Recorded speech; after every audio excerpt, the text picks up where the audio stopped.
So Spectre is the newest James Bond movie and the fourth movie to feature Daniel Craig as James Bond. Now I was really looking forward to this movie for a multitude of reasons. I mean, the James Bond franchise has been going on for years now, and these movies have easily established themselves as the best spy movies out there. This movie is also directed by the same guy who directed Skyfall, which I thought was an awesome movie and definitely the best James Bond movie of the Daniel Craig era. And also, this movie has Christoph Waltz starring in it as its villain, and anyone in the world who saw Inglourious Basterds know this guy would make a perfect James Bond villain. And if you haven't seen Inglourious Basterds, what the fuck, bro? So you put all that together, this should make for a really good movie. So is it? Well, let's get into it. So this movie opens up in Mexico City. We see James Bond entering a hotel room with this hot Spanish chick. But before they can do anything, James Bond is all like, I have some ass I have to kick first, but then I will be back to tell you my name because that is all it will take for you to love me. It's why you're James Bond, man. So he goes to the building next door to take out the guy he was sent to assassinate. He guns down two of the guy's henchmen who then set off a bomb. However, Bond is able to escape the explosion, and he's even able to survive falling off the building because by some miracle he landed on a couch in the middle of the street. So Bond proceeds to pursue this guy through the crowds, which eventually ends up with him ending up on the guy's chopper as it's taking off with them. And here James Bond just gets into an all-out brawl with this guy.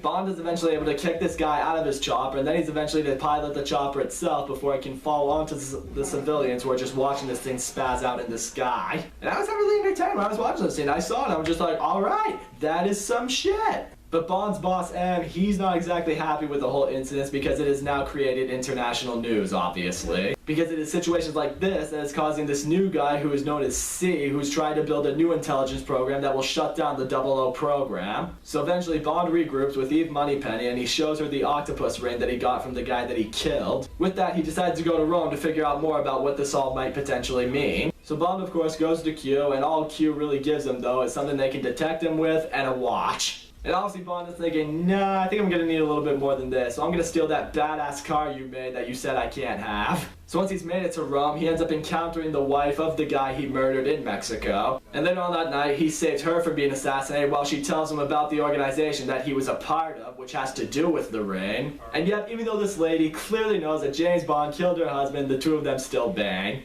Because James Bond really is just that good, apparently. So afterwards, Bond arrives at the hideout of this organization and he presents them with the ring as a form of identity. As a result, he's able to get himself in and observe all these people through a balcony. And then we finally see Christoph Waltz for the first time as he comes in to oversee this meeting. He tells everyone that they need to get rid of someone known as the Pale King, so he calls in this big-ass henchman to send him to go take care of it. And yet this big rough dude just walks up into the meeting, he just goes to this guy, just gouges his eyes out, and he's basically all like, I'm ready to run this bitch, you pussies. However, before Bond can take any action, Christoph Waltz reveals that he knows he's there and he sends guys after them in this awesome car chase. A car chase scene that eventually ends with Bond using his car to set the bad guy's car on fire and eject him away through a parachute. Convenient as hell, yes, but it was still pretty fucking sick to see. So after that, James Bond decides to track down this Pale King himself. He eventually does, and here, this guy tells Bond directly that if he can find and protect his daughter, then she can lead him to where Christoph Waltz is hiding. And then this guy just takes Bond's gun and he just kills himself. Well, that escalated quickly. So James Bond eventually does find the guy's daughter, Madeline, who's played by the assassin chick from Ghost Protocol.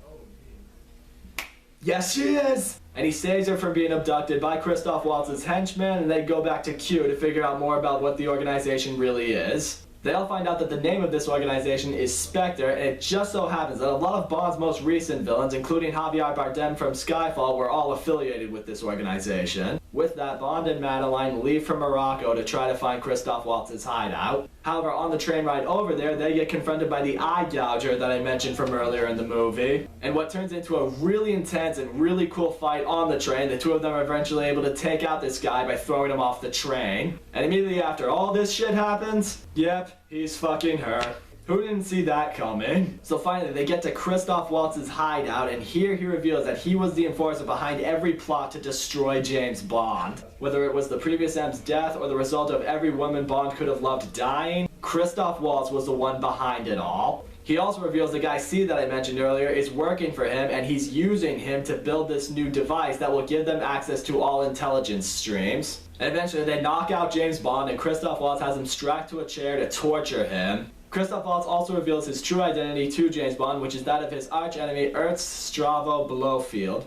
I think that's how you say his name? I can only speak American, guys, so if I butchered that, apologies. However, Bond is able to get himself free, and he's able to set the timer on the watch that he's been wearing this whole time, which eventually just blows up in Christoph Waltz's face because that thing was apparently a bomb this whole time. However, as Bond and Madeline get back to London, they are ambushed by the bad guys and Bond is taken away. He confronts Christoph Waltz in this new building, who is now blinded in one eye and has a big-ass scar going down his face. He reveals that he still has C ready to upload the program, and he also has Madeline trapped somewhere in this building, and it's gonna blow up in 3 minutes. With that, Bond goes to find her, while M goes to take care of C. After fighting for a while, M is able to disable the program while sending C to fall out of a window to his death. And in just the nick of time, Bond is able to rescue Madeline while jumping out of the building onto this hammock that breaks this fall. They escape by boat as the building collapses behind them, and Bond is also able to take out Christoph Waltz's helicopter. However, Bond chooses not to kill him and instead just allows him to be apprehended. And then the movie ends with James Bond and Madeline driving off in another really awesome car that James Bond probably also stole from Q. So all in all, I thought Spectre was a good movie. Daniel Craig continues to be awesome as James Bond. This movie had a really good Bond girl, the action was really cool, the story was certainly intriguing. However, my gripes with the movie are, one, the movie is way longer than it needs to be. I mean, it's around like 2.5 hours long. I think there are areas in this movie that I personally think could have been taken out to make it shorter. And two, while I do feel Christoph Waltz played a very good villain in this movie, I don't think he was in it enough. I mean, Christoph Waltz is one of the best actors working today, I feel, and he was in this movie for maybe a total of 3 segments. I personally feel a Bond villain should be in a movie way much more than that. But I still thought this was a movie that was definitely worth seeing. I hope it's not the last James Bond movie with Daniel Craig. But if it is, I will certainly be interested in seeing who is going to take his place after this. So that's all I gotta say. Guys, thank you so much for watching my video. Don't forget to leave a comment, like, subscribe. I will see you all next time.